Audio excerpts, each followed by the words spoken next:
Hello, welcome everyone. My name is Jade Powers, and I'm the Assistant Curator here at the Kemper Museum of Contemporary Art. I hope you all will enjoy the tour. I'm trying some new technology today. We have this handheld iPad, so um, I'm excited for this journey that we will go on together. But before we get started, Kemper Museum would like to thank Jack and Karen Holland for their support of the Visiting Artists Program. Their generosity makes it possible for Kemper Museum to continue to have thoughtful and engaging programs in conjunction with our exhibitions and projects. Thank you to our Kemper Museum docents who offer so much of their time and expertise in interpreting the exhibitions and permanent collection with such great energy and enthusiasm. Underwriting for the docent program is generously provided by the family of Mary Beth Smith. A special thank you to those who supported the exhibition, Dyani Whitehawk Speaking to Relatives, Kemper Family Foundations, National Endowment of the Arts, and the Missouri Arts Council. Kemper Museum is sponsoring this program in partnership with the Missouri Humanities Council and with support from the National Endowment for the Humanities, and many more. And a warm thank you to our Kemper Museum members. Your support of the museum helps to make all of our exhibitions and programs free. If you are not yet a member, it is easy to sign up. You can visit our website at www.kemperart.org. And thank you again so much for joining us today for this talking tour with me, Jade Powers. So I'm going to, I guess before we get started, I should say, please feel free if you have any questions to type them into the chat or the Q&A. And then after that happens, I'll have time to answer each of the questions.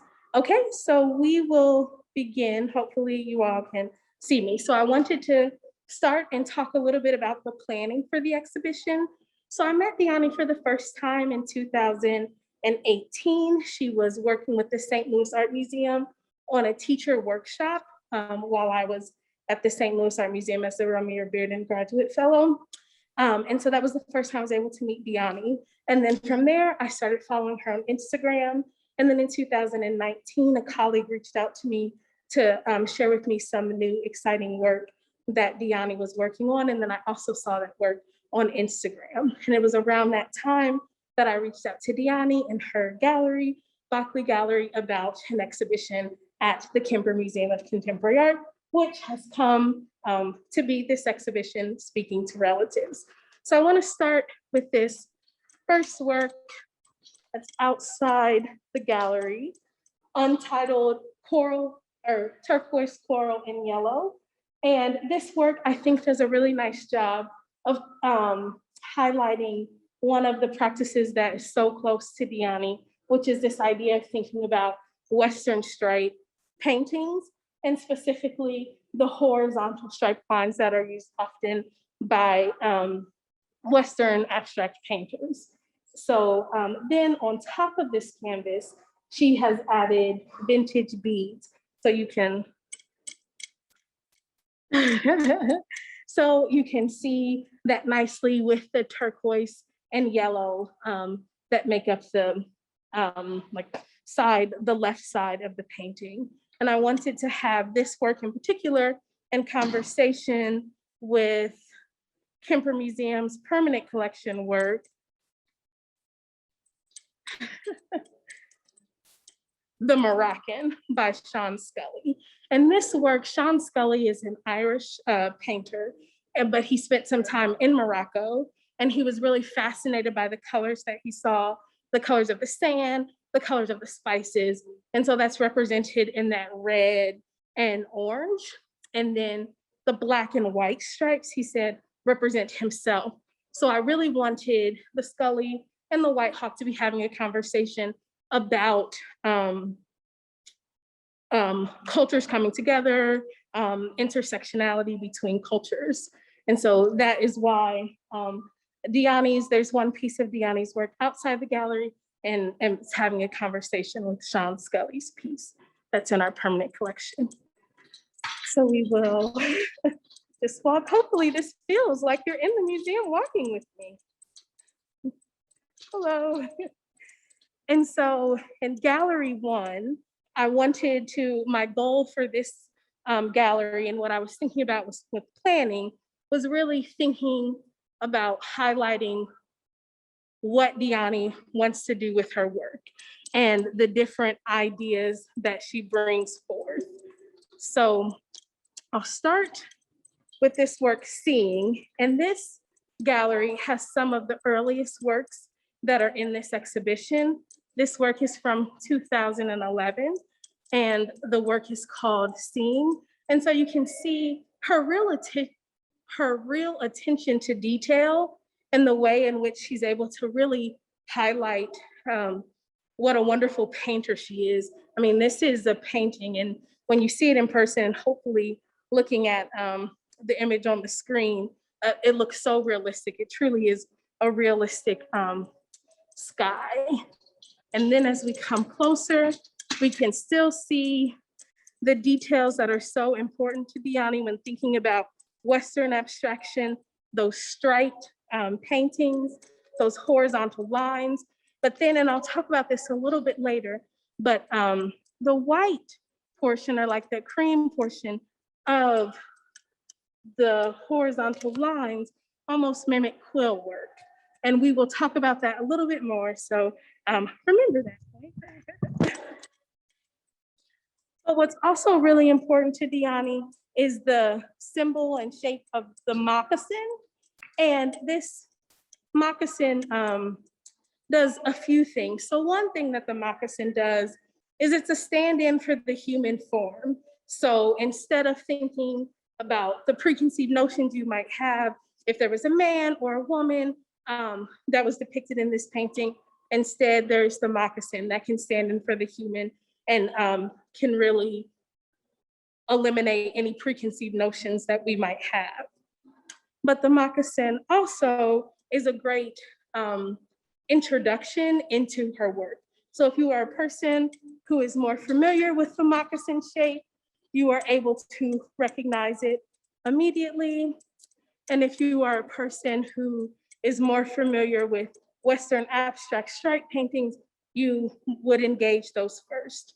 But in either case, upon looking at her work, you have the opportunity to learn something new. If you're more familiar with moccasin shapes, you'll learn more about Western abstract stripe paintings. If you're more familiar with Western abstract stripe paintings, you'll learn more about the moccasin motif.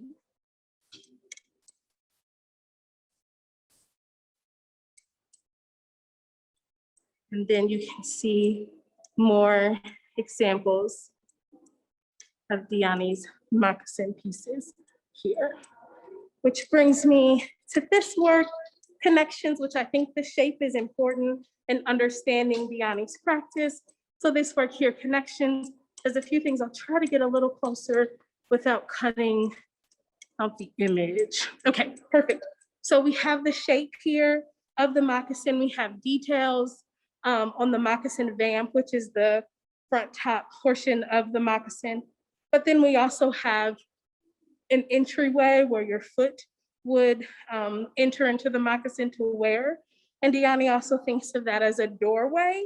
And so this is an opportunity to think about new beginnings, doorways into these moccasins. But what's important about this work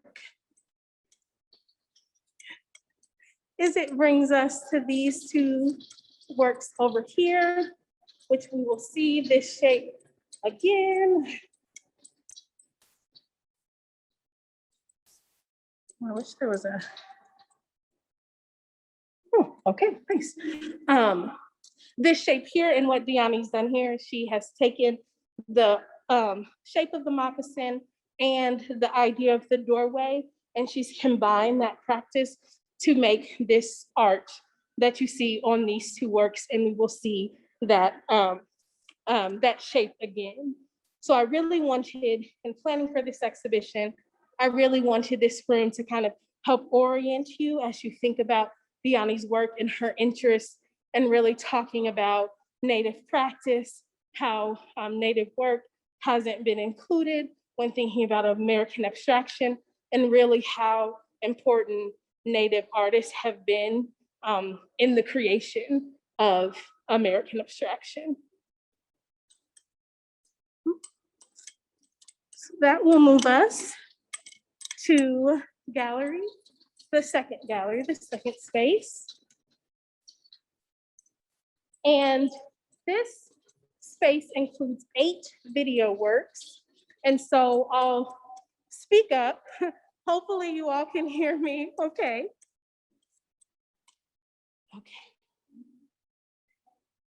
Okay, yes, hopefully you all can see this entire. Okay, so I will actually start with these photographic works. So this photographic series is called I Am Your Relative.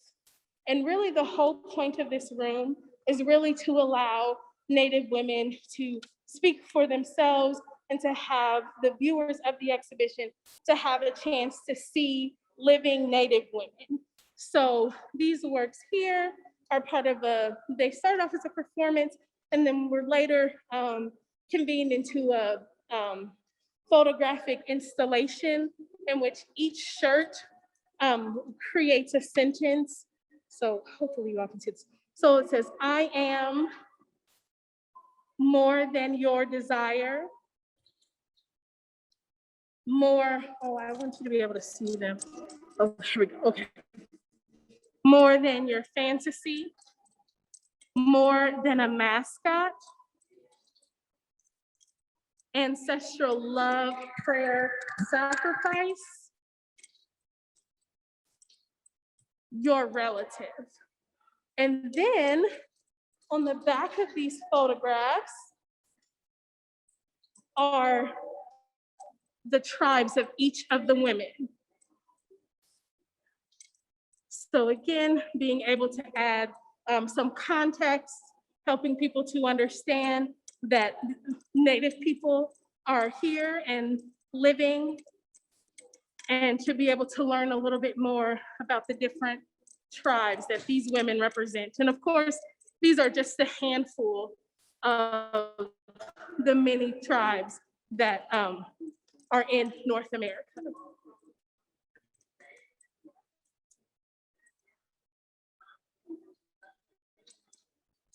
And then this also highlights the atrocities of missing and murdered Indigenous women, and really, again, allowing these women to be present in our space and for us to know that these Native women exist. And then all around this room is the installation titled Listen. And these are 8 video pieces of Native women on their Indigenous land, speaking their Indigenous language.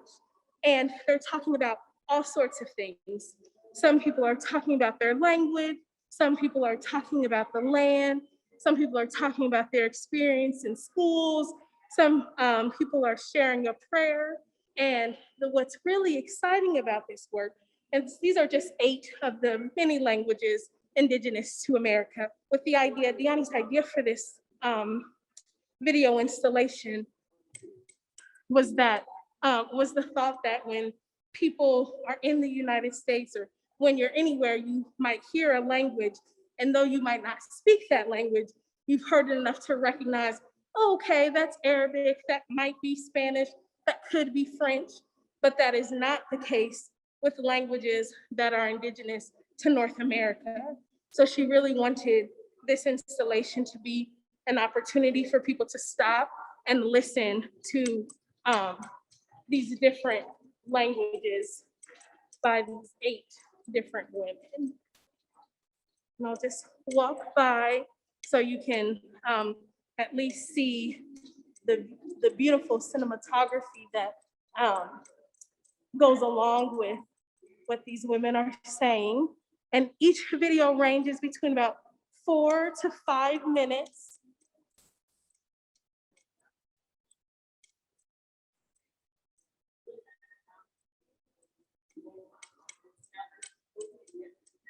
I'm worried I don't know how well the sound would translate on the iPad, or else I'd stand here. I'll try to stand underneath one and hopefully you all be able to hear. But if not, just a plug to come to the museum to see them in person.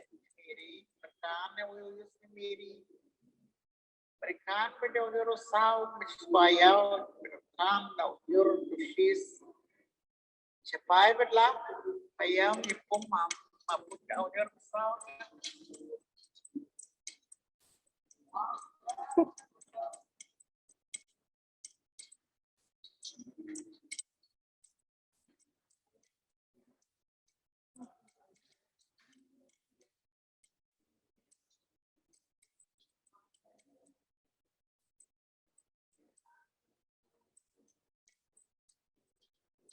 And then after the second gallery, then we walk into the third gallery space. And in the center of this room are 3 works in White Hawk's Carry series. And so these works are about function and the idea of functional art. So the idea that when people engage with Native work, it's often in encyclopedic collections looking at looking at work in the way that it is functional. So you'll see a moccasin or a dress, and that is how you are introduced to Native work. But what Dyani has done here with these 3 carry pieces is she wanted to make them ceremonial bags, but to make them too large to be functional. So their function is to be art, and for them to be so large that you must walk around them, and you must give them the space that's needed to appreciate them.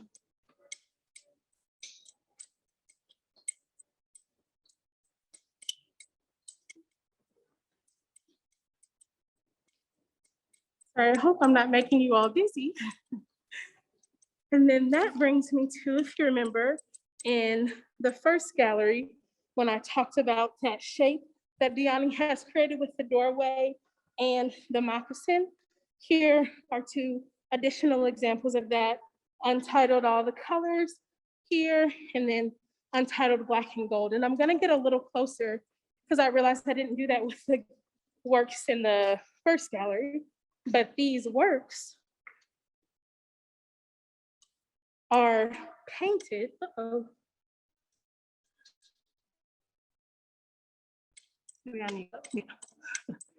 Yes, so these works are painted. So the striped portion of the canvas is painted, and then there are beads over top of them that have been added to the canvas to make that shape. And then we can see the same here. And that brings us over to Stealing Horses Back, which is another painting that has both paint and beads. Again, really talking about the intersectionality between Native practices, Indigenous practices, and abstract painting. So my goal for this room was to truly highlight to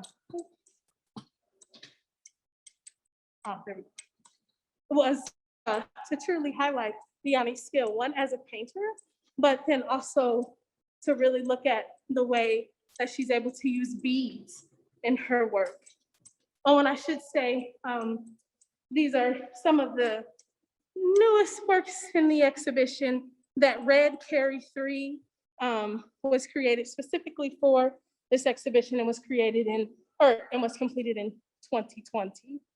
And then this work, Untitled Blue and White Stripes, The History of Abstraction, is another piece in which she's used those Western striped paintings and then added beadwork on top of it.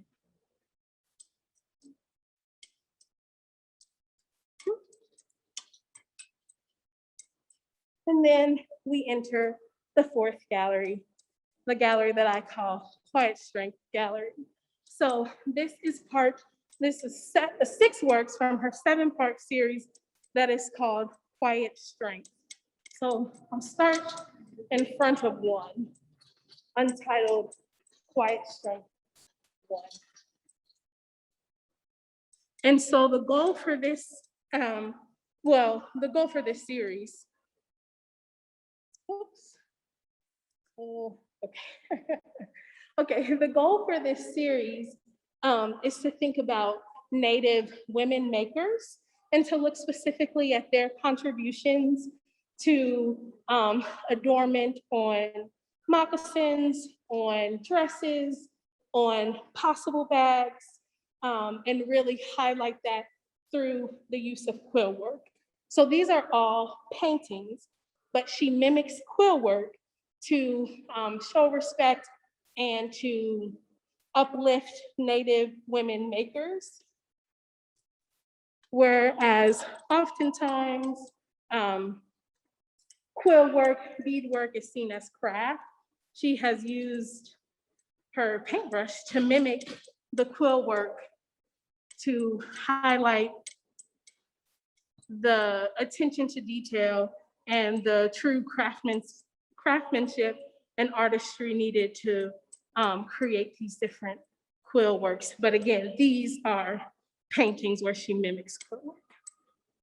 And then, oh, I said I started with one and then I'm going out of order. I'll just walk you through the room. Hello, yes, come on.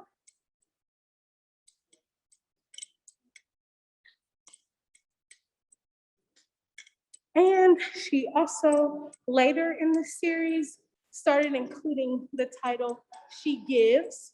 So some of the works are called Untitled Quiet Strength.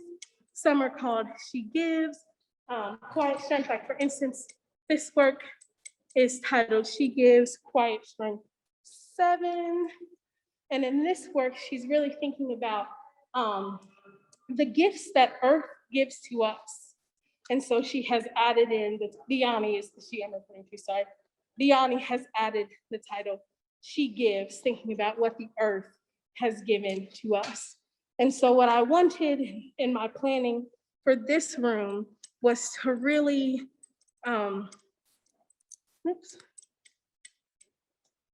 Maybe I'll stand in front of this a lot. Watch that. Was to really think about the attention to detail that Dyani has given each of these works, and then also the importance of Indigenous women and what they've done for abstraction, and then embroidery, specifically thinking about quill and beadwork. And if you remember in the first gallery, when I was talking about seeing, and it's the painting that includes the sky with the lush clouds, and then the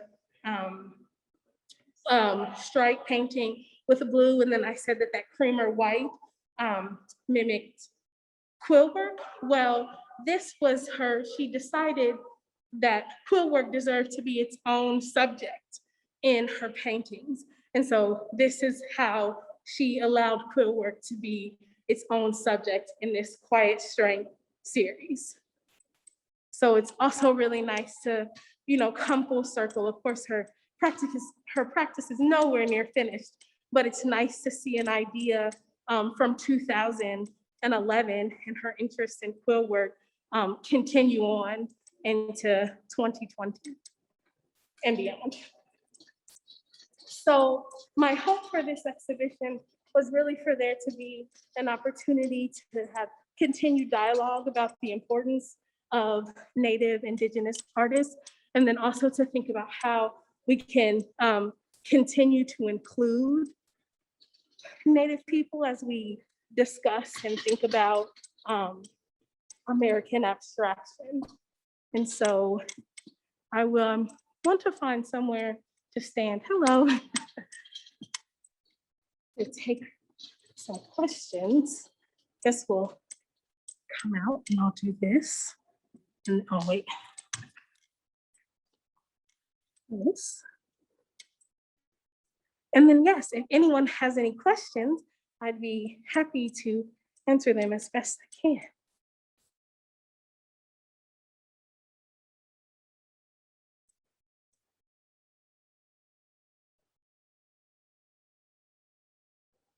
Yes, okay, well, thank you. There are a few people who have thanked me for the virtual tour.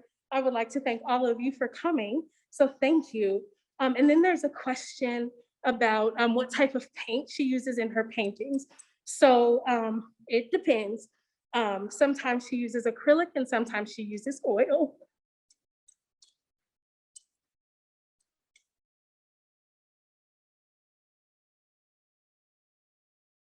Let's see. I know sometimes it's funny is you need to type in the question. So I'm trying to think of what else. Oh, I can tell you about programs that are happening. So we have the talking tour that I'm giving today. And then tomorrow we'll actually have an artist talk via Zoom with Dyani. And that starts at 6 p.m. Central Standard Time. So I hope all of you can join us for that. We also do this talking tour series 2 other times. So we'll do it in March on March 31st with Norman Akers, who is a professor at KU, and then again on April 7th with the executive director of the Kansas City Indian Center. We also have a program with Haskell Indian Nations, 2 professors, Dr. Wildcat and Dr. Titterington. And then let's see, we have guided meditation that will be on Zoom, but will allow you to be in the space to really think about and meditate on your future. And then we will have a workshop with Mona Cliff looking specifically at geometry. So looks like a few more questions have come in, so I'll answer those and then I'll be thinking if I've left out any programs. Yeah.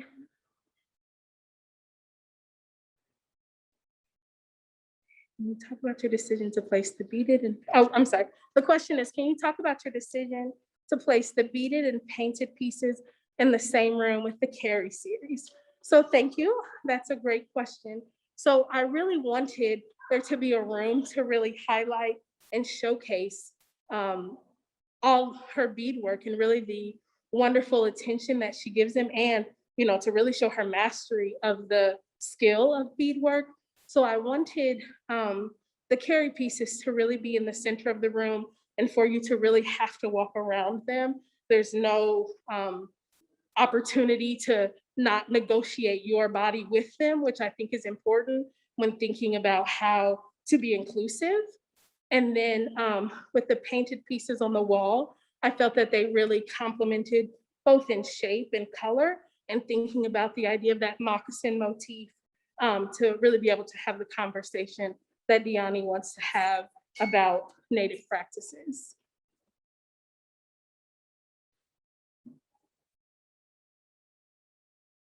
Oh, I'm so glad you feel like you were in the exhibition. That's wonderful.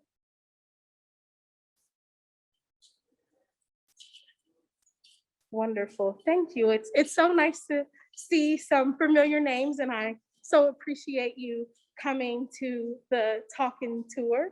I'll give it a little more time in case anyone has some more questions. And I'll just say, I'm sure that in my haste, I'm forgetting some programs. So please head to kemperart.org and you'll be able to see all the wonderful programs. You can also go to Facebook and you can see a performance that we did with 3 students who are dancers at Haskell Indian Nations in Lawrence, Kansas. Oh, they were at the museum, but they're based in Lawrence. And then also, if you go to our Instagram, you can see a musical performance we did with Bad Alaskan. I saw something else pop up. In the preparation for the show, I wonder if there was interaction with places such as the Winnipeg Art Gallery, which I think has one of the largest First Nations collections. The show looks great. Well, thank you so much, Steve. I appreciate that. So one thing that was really exciting for me about this exhibition was that there are lots of institutional loans. So it was really great to be able to work with the different institutions and really to see how many institutions around the United States, all of the loans are from the United States, how many people really have an appreciation for Dyani's work and are really thinking about ways that the public can engage with her work. So while we didn't work with Winnipeg Art Gallery, did work with lots of other institutions, both institutions and private lenders, to ensure that we had a nice diversity and breadth of Dyani's work. Great question. Let's see.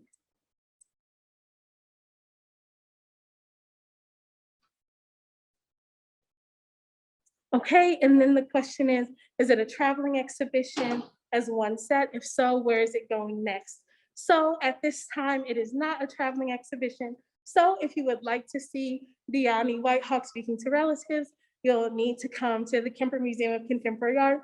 We will soon have a virtual tour on Google Arts and Culture, so you'll be able to engage the works that way if you're not based in Kansas City or don't feel comfortable coming into the museum, although it is very safe and we have time tickets and are doing everything we can to ensure the safety of our visitors.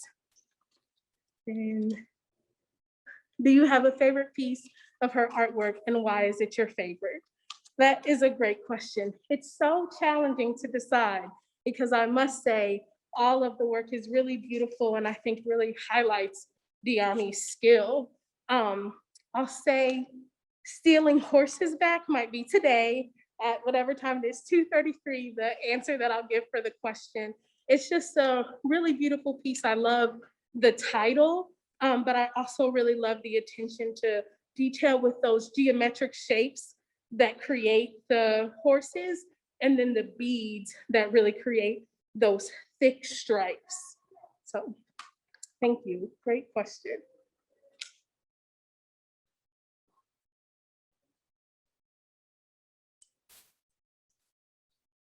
No.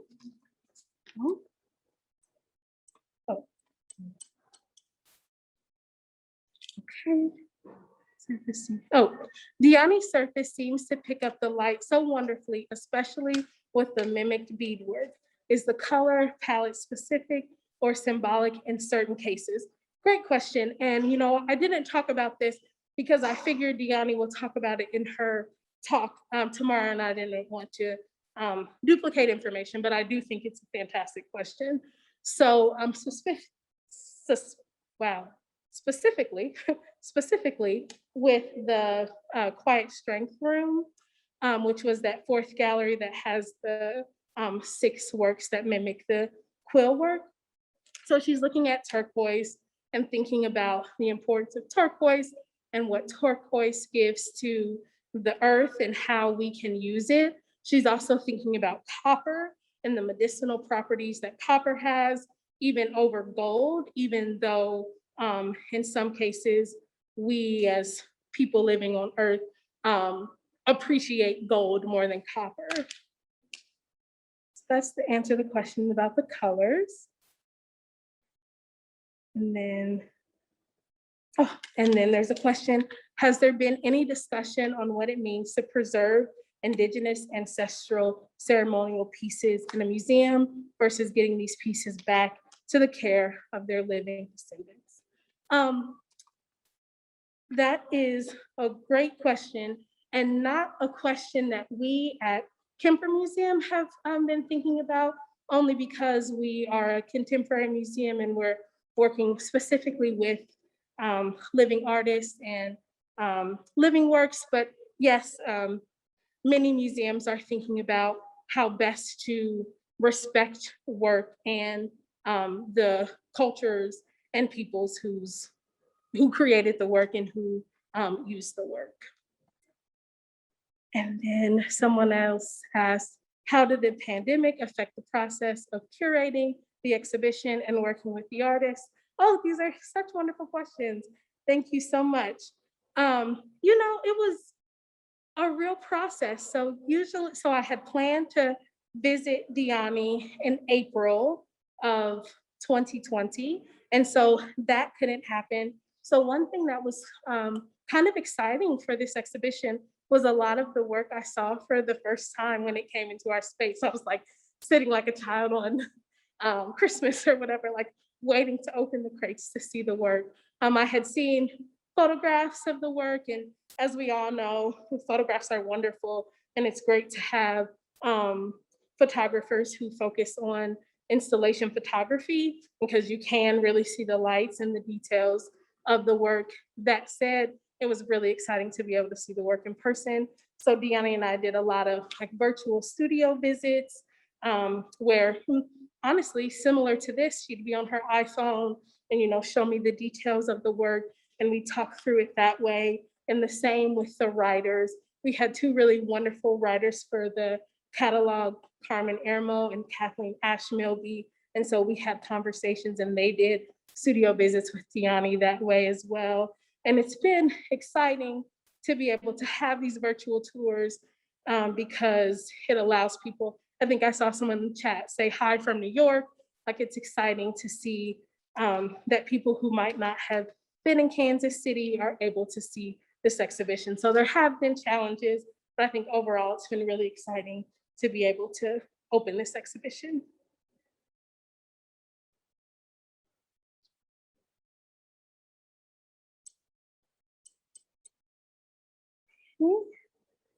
Well, I will tell you all, thank you so much. I really, really appreciate your time. And if you have a chance, please make your way to Kemper Museum so that you can see this wonderful exhibition by Dyani Whitehawk, Speaking to Relatives. And if you have an opportunity tomorrow at 6 p.m., she'll be giving a virtual artist talk. And thank you all so much and have a wonderful day. Bye. Thank you so much. Thank you, everyone.